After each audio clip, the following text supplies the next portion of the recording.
Good morning, YouTube. Welcome back to the channel. I hope you all had a wonderful, happy Thanksgiving.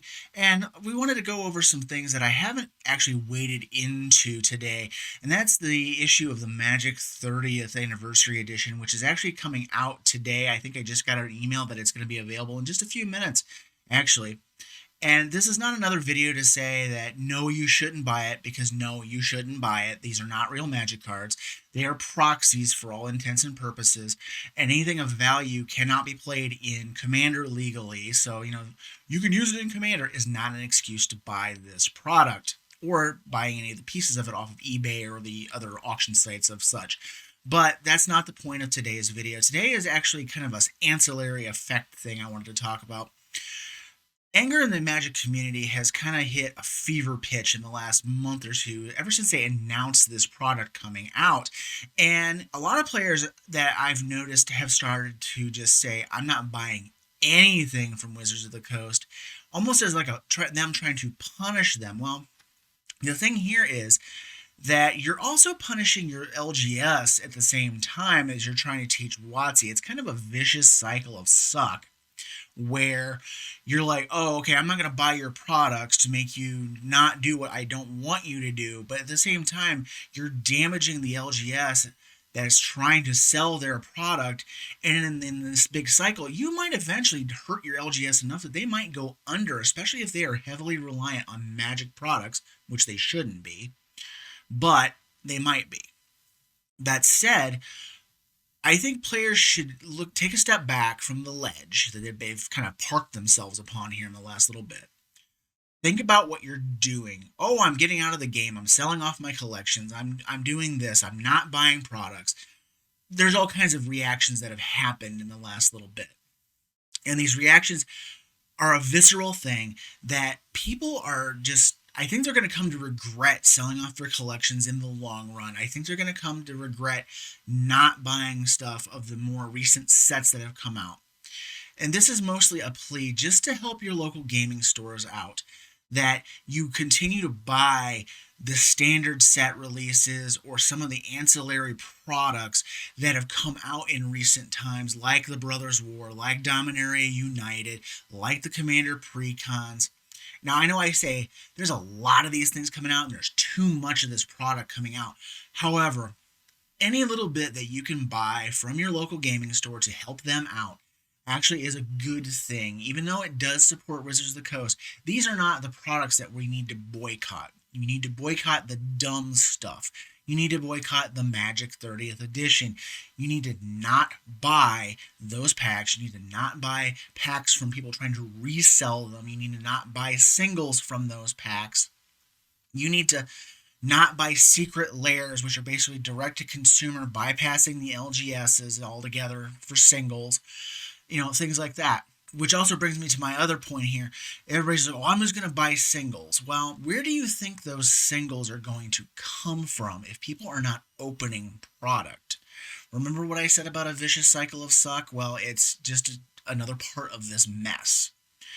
LGSs are not doing mass box openings like they used to. I can give you a real good example. My local gaming store used to open about 6 cases worth of product every release. And then they kind of backed it down to about 3 cases worth. Now, if you don't understand what's in a case, there's 6 boxes of these 36-pack boosters in a draft set of boosters to open. And so you take those 36 times 6, you open it, and you get all these rares that they can then feed into their single supply to sell to the customers. Well, the shops aren't even doing that anymore. Like, they're not even opening anything.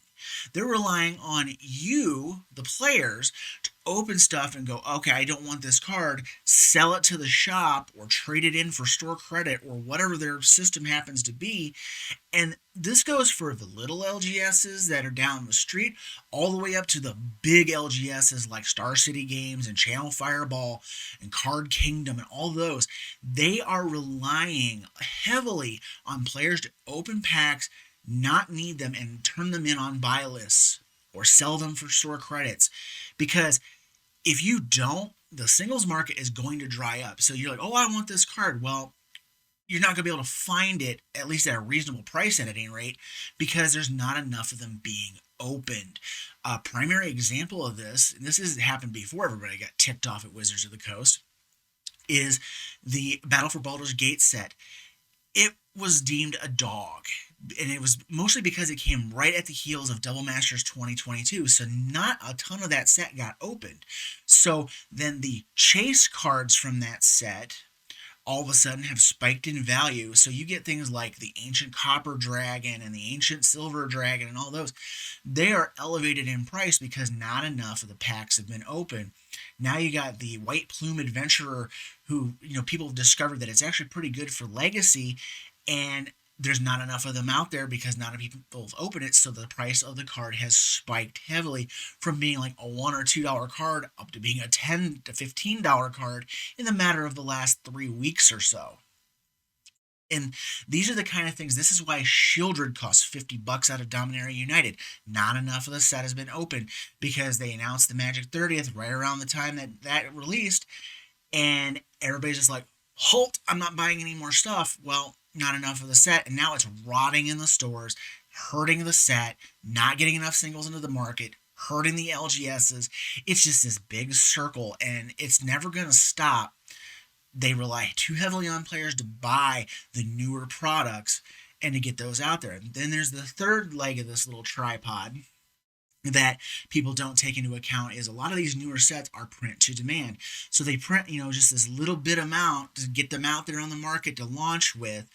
And right now, players, LGSs are cutting their distribution orders because they know that these things are not selling right now. So then the distributors are not ordering a bunch from Wizards of the Coast, and it's just a cascading effect. So not nearly as much of the sets of Dominaria United and Brothers War are going to get printed into circulation, so that those rares and those mythics from those sets are not going to be cheap for very long. They're going to go up in price, and they are going to become very expensive in the grand scheme of things. So unless you're planning on buying a bunch of set boosters or collector's packs or whatever version of the stuff you want to put your money into to help flush the market with singles and help out these LGSs to keep things going, you're going to end up paying more for those singles in the long run anyways, unless you're buying them right now before everybody catches up with it and goes, oh, I need to start selling my singles. Because there's cards there that are really good, and they're going to get expensive because not enough of this stuff is being opened. So what do you guys think? Do you agree with my assessment that we should keep buying into some of the newer sets? This is just my opinion. I don't have a dog in the race when it comes to the Magic 30th packs. I had zero intention of ever even thinking of buying the things. I can't afford it, for one.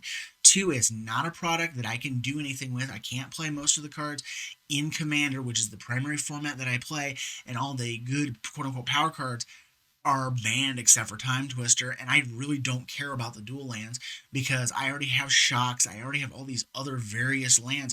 You don't need dual lands to play Commander. That said, let me know what you think below, and as always, thanks for watching, and have a great day.